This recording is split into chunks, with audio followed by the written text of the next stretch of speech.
dengan abang-abang di luar sana atau mamas-mamas di luar sana, yaitu pentas presentasi.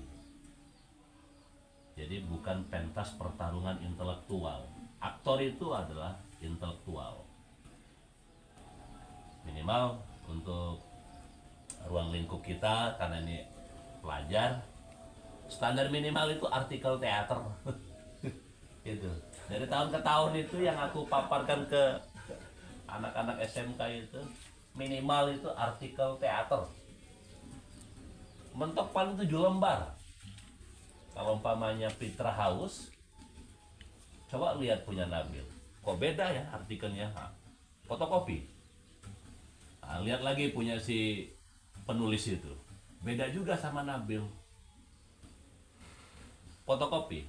Jadi akhirnya Fitra punya banyak referensi artikel tentang teater. Aktor yang baik harus banyak baca.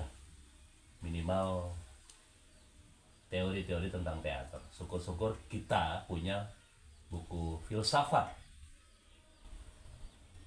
buku-buku psikologi. Karena tugas aktor itu mengupas dia. Mengupas. Begitu juga dengan Kanjeng, Makelar.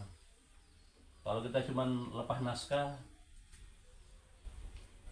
kadang-kadang ketika aku latihan subuh gitu, apalagi di sini latihan gitu, kegilaan seorang laki-laki tua badut dengan usia 68 tahun itu apa kegilaanku gitu.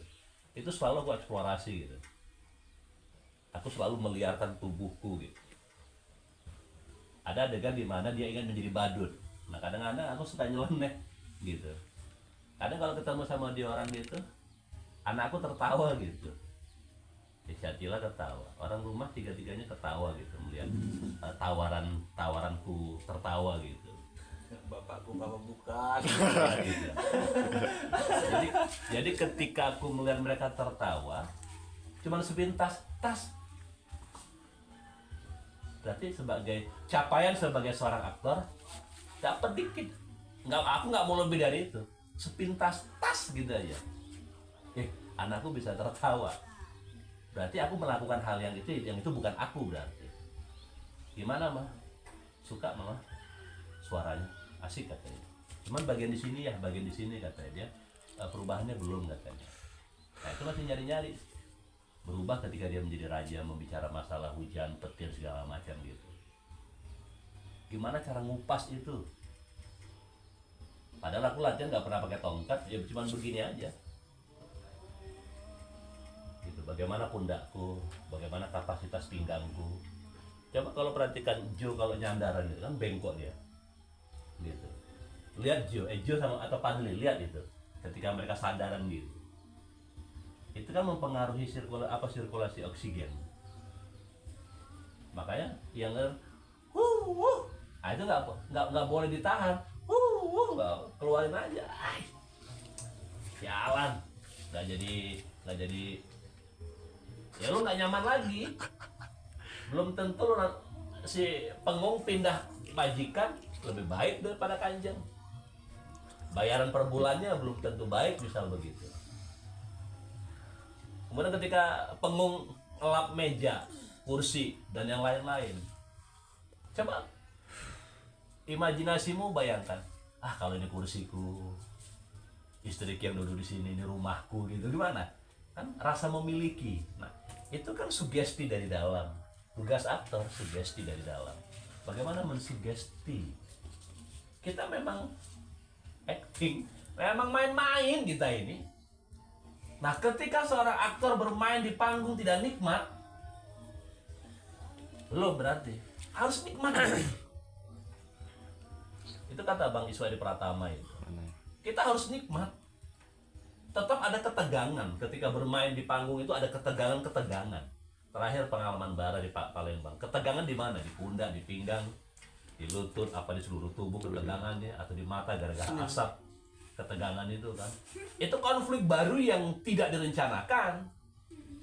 Yang tidak direncanakan muncul ketidakpekaan. Udah tahu ada asap, mamasnya di situ, standby dia. Ada bakar sate, dia tahan di situ. Bukan geser. Itu yang anehnya gitu loh. Nah, akhirnya itu merusak mental permainan Bara yang tadinya barangkali sudah dibangun oleh Gelis. Teknik itu. Nah kemudian set-set yang sudah disediakan sama tim artistik dalam hal ini Mas Bangkit, nggak dicoba, nggak disentuh, saljunya nggak dirasain, coba salju gitu pegang, buka keluar masuk jalan Bara itu, di situ, itu yang dimaksud dengan kerja tim, ya kan? Tas, ya dipegang aja. Pitra, Nabil datang, peluk aja tas itu, lo mah kelar udah. Jangan pegang HP lagi, idealnya sih begitu. Idealnya begitu kalau teater itu. Gue latihan di sini gitu, besok blog begitu, ya udah. Cari tempat yang paling tinggi, dia di situ aja. Dia udah nggak mau lagi duduk di sini, duduk di meja itu. Karena dia mendisposisikan gua di awan. Yang gede. Dia melihat di bawah gitu. Ya itu garis imajiner. Tugas aktor itu membangun garis imajiner, dan itu penting banget garis imajiner itu. Ngebangun garis imajiner itu nggak gampang. Kalau kalian bilang ngebangun garis imajiner sama dengan menghayal, nggak semudah itu garis imajiner itu. Garis imajiner itu tidak nyata tapi dia menjadi nyata.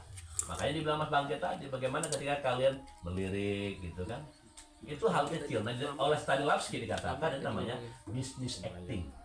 Aktor harus kaya dengan business acting. Lain Isu Adi Pratama, lain Adi Pahala, dan lain yang lainnya. Intinya adalah Stanislavski bicara tentang kewajaran, realis, ya, tokoh dari Rusia. Nah, walaupun dalam konteks pembelajaran ya nggak apa-apa.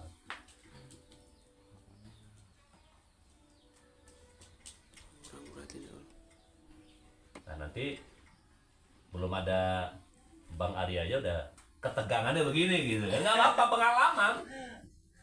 Ada Bang Ari ketegangannya, nah besok hari H udah nggak tegang lagi. Jadi level ketegangannya udah mulai turun kan? Tegang dikit, tegang keras banget. Keras banget.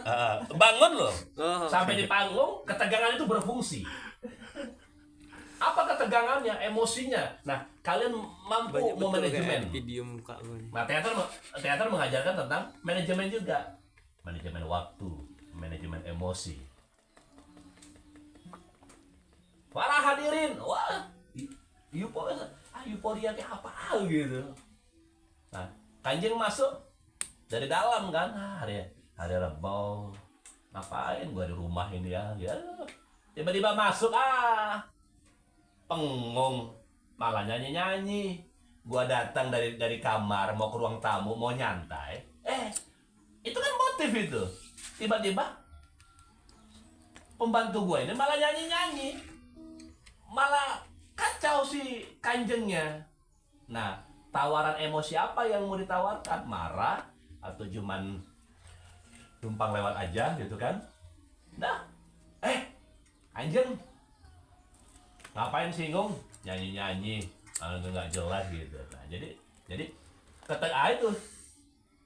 itu yang dimaksud dengan garis imajiner. Itu tugas aktor. Jangan kalian bilang aktor itu gampang. Nggak gampang.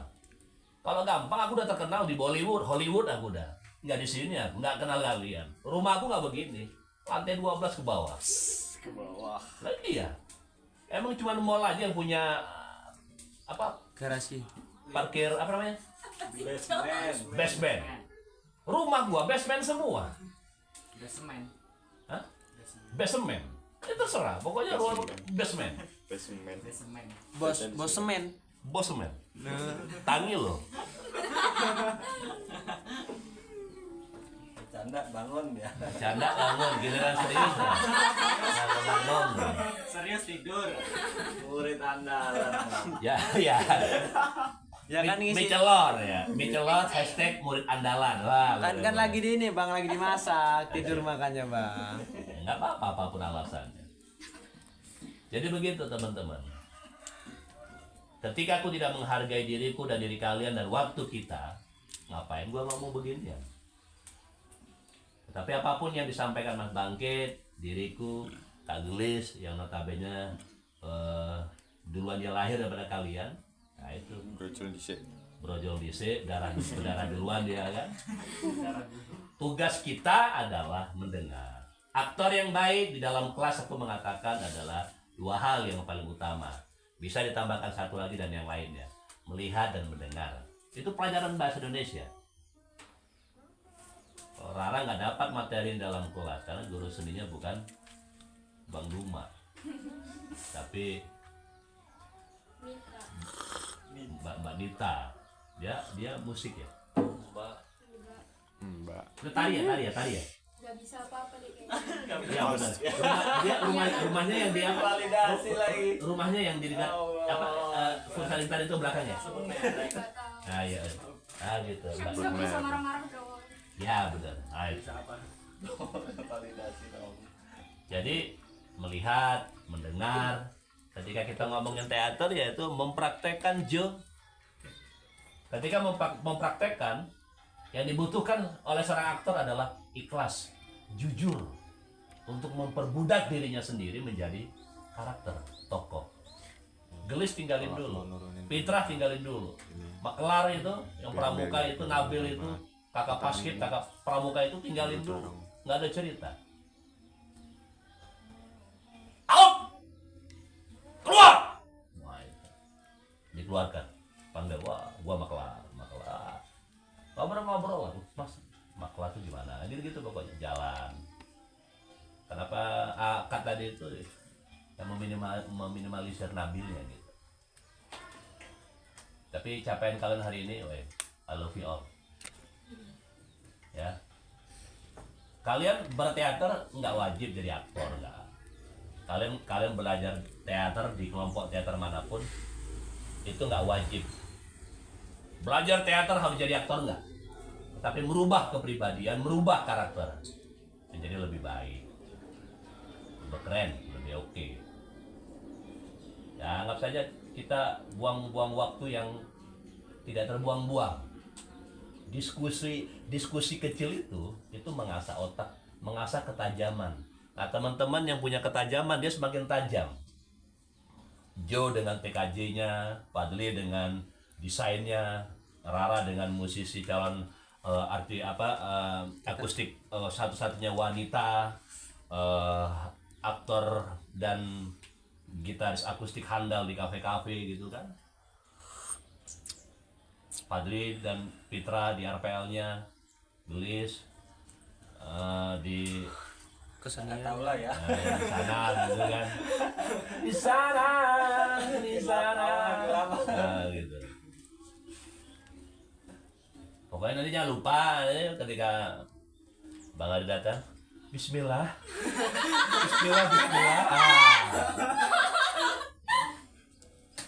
5.000. Bismillah. Iya, nggak apa gitu kan. Iya. Main 2 kali itu tadi. Main 2 kali. Jadi dedikasiku sebagai manusia yang Sumatera Utara sudah untuk ke Lampung gue sekarang ini udah nyemplung jadi Lampung Batak gue ini. Lampung Batak sama-sama Sumatera kita ya kan. Ayo payo kita gitu. Bahasa Lampung lo kita Batak. Iya Lampung Batak. Nanti Jo demokrasi logat Palembang Cuko katanya. Cuko katanya. Mak telur kata mak telur. Bukan cewan lagi mak telur. Kalau jelek aku tabok kau. Harus bagus men ya. Udah ganteng ini bang. Ya harus gitu. Kalau nggak ganteng ganteng. Genteng. Kalau orang Batak kan ganteng. Oh ganteng kali kau. Bukan ganteng kali kau. Satu-satunya wanita kecil yang ada di langit. Blok. Wow. Narani. Hashtag Narani. Ya kan. Naraya kan gitu. Ketemu sama Dewa Krishna kan ada yang Naraya gitu. Dewa Krishna, lo gimana ini gitu. Sama gitar itu. Belum bang, masih ketemu Mbak Rara Lombok. Gitu. Mandalika. Iya, Mandalika. Ketemu Krisna ntar apa ngangkat bukit pakai kelingking ntar gitu. Lu ngimpi masih. Oh itu sunggokong itu. Kimpi kebanyakan tidur. Jadi bagaimana kemudian teman-teman belajar teater, latihan teater itu semakin lentur, semakin berani, semakin pede dan keberaniannya semakin lebih baik gitu. Keberanian di sekolah, di kuliah, di lingkungan. Nah, orientasi kita kan di panggung. Wah, gila, asik banget ya. Dia duduk aja asik, dia berdiri aja asik gitu. Ketika dia narik nafas, kerasa ya kesedihannya. Wah, gila, dalam banget, udah drakor banget itu. Narik nafas aja udah drakor banget gitu. Tatapan itu drakor banget gitu ya, misal gitu kan. Apa itu maksudnya? Detail-detailnya gitu loh, dia detail-detailnya itu.